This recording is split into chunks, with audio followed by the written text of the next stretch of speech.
ay na-meet. Napahanga ako sa taglay mong bait. Ikaw ang guest ko sa tuwing birthday, pati sa room ko. Ikaw ang display, di ka na nawala sa alaala. Ikaw lang talaga at walang kagaya. Ikaw ang gusto ng mga friends ko, at di ko alam pati parents ko. Ano ba ang meron ka na wala sa iba, at napapangiti pag nakita ka na sa mga poster at maging sa TV. Inaabangan ng iyong movie. Bata pa ako noon nang maramdaman ko to.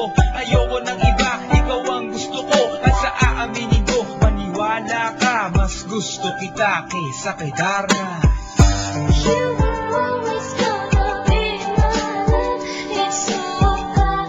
Talaga tumada kung may wanted and more. I remember to love. You taught me how. You were always gonna be the one. Himawamada ka na siyang someone. Nadala siya na.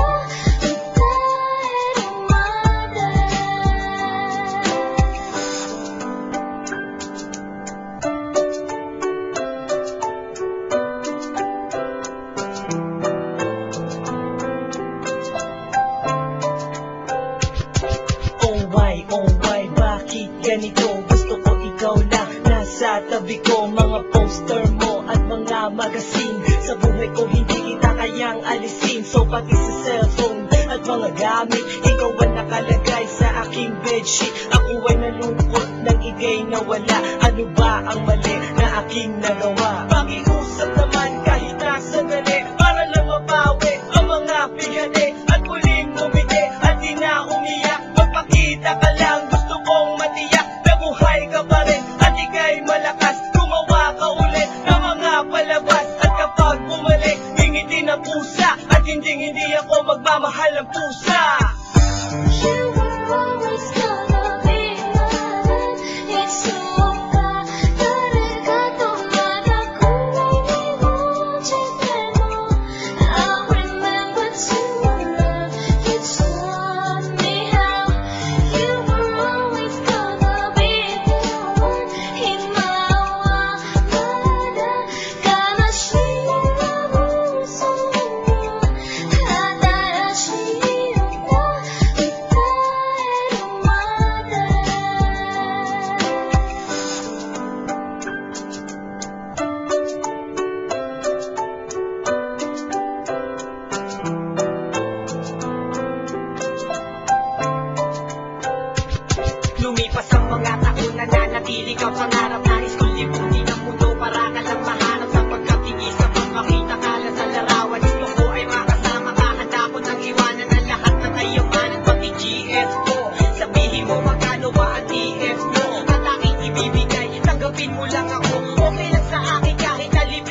naman sulyap ng iyong mata na nagsasabing ika'y nag-iisa.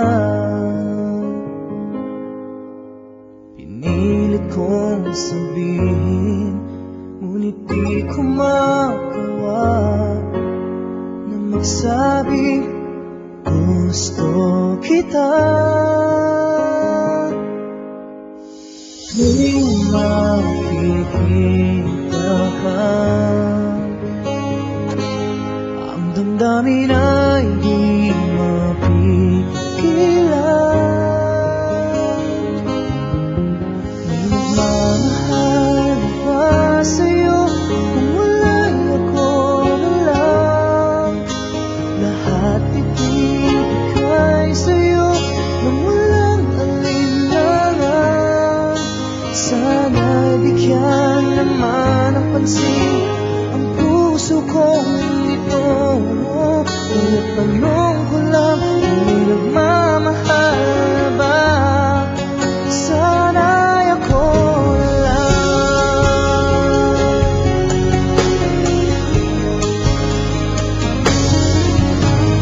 Lagi kitang inaabangan, baka sakali magkausap man lang.